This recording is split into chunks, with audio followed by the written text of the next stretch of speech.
Shalom, beberapa waktu yang lalu saya mendengarkan sebuah cerita tentang ada seorang raja memiliki banyak gajah, tetapi ada satu gajah yang sangat kuat, sangat patuh, sangat terampil, dan terbaik dalam keterampilan bertarung. Dalam banyak peperangan dia dikirim ke medan perang, dan dia akan kembali hanya setelah menang. Dia adalah gajah yang paling disayangi sang raja dari ratusan dan ribuan lainnya. Waktu berlalu, sang gajah mulai menua.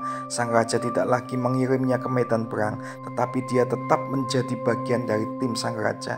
Karena kapanpun sang raja melihatnya, dia merasa baik dan akan senang. Suatu kali sang gajah pergi ke danau untuk minum. Kakinya terperangkap di dalam lumpur dan dia mulai tenggelam ke dalamnya. Dia terus mencoba tapi tak bisa menarik diri keluar dari lumpur. Orang-orang di sekitar tahu bahwa sang gajah dalam kesulitan dari suara teriakannya. Kabar ini juga sampai ke sang raja. Terjadilah kepanikan karena semua orang tahu dia adalah favorit raja.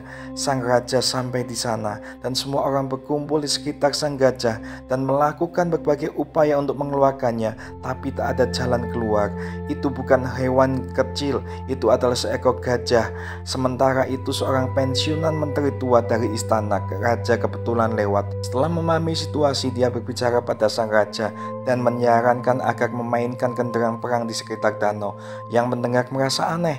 Namun begitu genderang perang itu mulai berbunyi, ada perubahan perilaku. Gajah yang sedang kesulitan, sang gajah perlahan berdiri dan menarik dirinya sendiri keluar dari lumpur. Semua orang di sekitarnya sangat terkejut. Tidak ada kekurangan kemampuan fisik pada gajah, hanya butuh menanamkan antusiasme yang diperlukan, dan semuanya terselesaikan. Dari cerita tersebut kita mendapatkan sebuah kesimpulan bahwa antusias itu bisa membangkitkan kekuatan dan memulihkan setiap keadaan yang ada saat ini.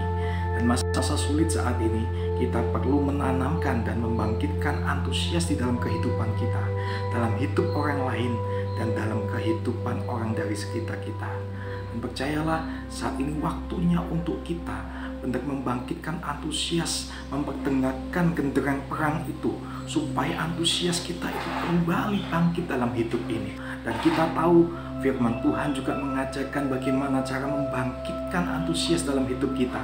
Dalam Filipi 4 ayat 8 dikatakan, jadi akhirnya saudara-saudara, semua yang benar, semua yang mulia, semua yang adil, semua yang suci, semua yang manis, semua yang sedap didengar, dan semua yang disebut kebajikan dan patut dipuji, pikirkanlah semuanya itu.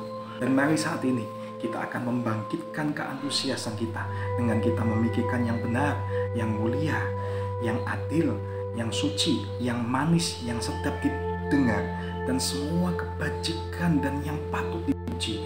Kita mulai pikirkan itu seperti kita mendengarkan genderang perang, dan kita akan bangkit antusias kita. Dengan kita bangkit antusias kita akan dapat kekuatan untuk menghadapi masa-masa sulit ini.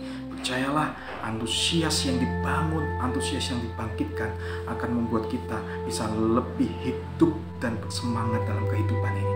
Mari lakukan itu. Tuhan Yesus memberkati.